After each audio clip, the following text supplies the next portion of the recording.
नमस्कार, यूपी की बात में आप सभी का स्वागत है और मैं हूं आपके साथ निकिता ठगुना। नोएडा, ग्रेटर नोएडा और यूपी सीडा में लंबे समय से कुंडली मारे अधिकारियों पर योगी सरकार ने बड़ी कार्रवाई की है। ऐसे 5 अधिकारियों को निलंबित किया गया है। वहीं नोएडा विकास प्राधिकरण में अभी कई अधिकारी हैं जो लंबे समय से अपनी सीटों पर जमे हुए हैं, लेकिन इन पर कोई कार्रवाई नहीं हो रही है।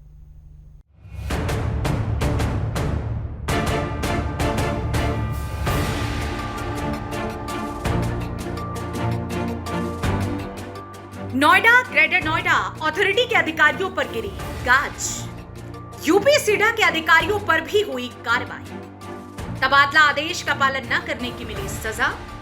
लंबे समय से एक ही जगह पर जमे थे अधिकारी। कई अधिकारियों पर भ्रष्टाचार के गंभीर आरोप। उत्तर प्रदेश सरकार ने Noida authority, greater Noida authority और यूपी सीडा में तैनात 5 अधिकारियों को सस्पेंड कर दिया है। इन अधिकारियों पर आरोप है कि उन्होंने शासन द्वारा जारी तबादले के आदेश का पालन नहीं किया और अपने पदों पर बने रहे। औद्योगिक विकास अनुभाग 4 के संयुक्त सचिव जयवीर सिंह द्वारा जारी आदेश में बताया गया है कि इन अधिकारियों ने 30 जून 2023 को जारी किए गए जनहित के तबादला आदेश की अवहेलना की थी, जिसके चलते इन पर यह कार्यवाही की गई।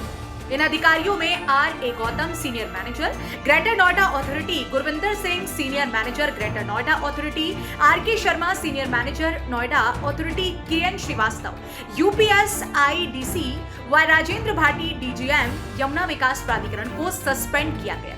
इसके अलावा कई और पर भी सस्पेंशन की तलवार लटक सकती है। जहां एक तरफ अलग अलग औद्योगिक प्राधिकरण के 5 अधिकारियों को शासन ने निलंबित किया, तो वहीं नोएडा अथॉरिटी में 15 वर्षों से अधिक तैनात विजय रावल, DGM सिविल एवं सत्येंद्र गिरी प्रबंधक का स्थानांतरण विगत वर्ष होने के बाद भी ये कार्य मुक्त नहीं हुए। रूप विशिष्ट वरिष्ठ प्रबंधक और रोहित सिंह प्रबंधक 15 वर्षों से अधिक समय से यहाँ तैनात है। इन्होंने अथॉरिटी से सर्विस की शुरुआत की और तब से तैनात है। इनके खिलाफ भ्रष्टाचार के गंभीर आरोप हैं। इन चारों अधिकारियों के खिलाफ अभी तक विभागीय मंत्री ने कोई कार्रवाई नहीं की। उपरोक्त अधिकारियों के बारे में IDC एवं मुख्य सचिव से जब बात की गई, तब उनके द्वारा बताया गया कि लगभग 20 अधिकारियों के खिलाफ कार्रवाई की गई है और कार्यवाही का सिलसिला आगे भी जारी रहेगा। जहां एक तरफ मुख्यमंत्री जीरो टॉलरेंस नीति पर काम कर रहे हैं, तो वहीं कई वर्षों से जमे इन भ्रष्ट अधिकारियों पर अभी तक कोई कार्रवाई नहीं हुई, या फिर ये कहें कि उच्च स्तर पर बैठे अधिकारियों का इनको संरक्षण प्राप्त है। अब देखना ये होगा कि भ्रष्टाचार में डूबे और कई वर्षों से तैनात इन अधिकारियों पर मुख्यमंत्री कब तक कार्रवाई करते हैं।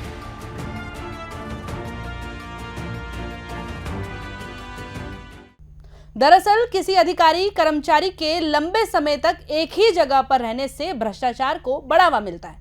इसीलिए सरकार अधिकारियों का ट्रांसफर कर देती है, लेकिन अधिकारी ट्रांसफर होने के बाद भी अपनी सीट को छोड़ने को तैयार ही नहीं है। ऐसे ही कुछ अधिकारियों पर तो गाज गिर गई है। वहीं नोएडा अथॉरिटी में इसी तरह के कई अधिकारियों पर कार्रवाई नहीं की गई। अब देखना यह होगा कि भ्रष्टाचार में डूबे और कई वर्षों से तैनात इन अधिकारियों पर मुख्यमंत्री कब तक कार्रवाई करते हैं। फिलहाल इस खबर में इतना ही। आप देखते रहिए यूपी की बात।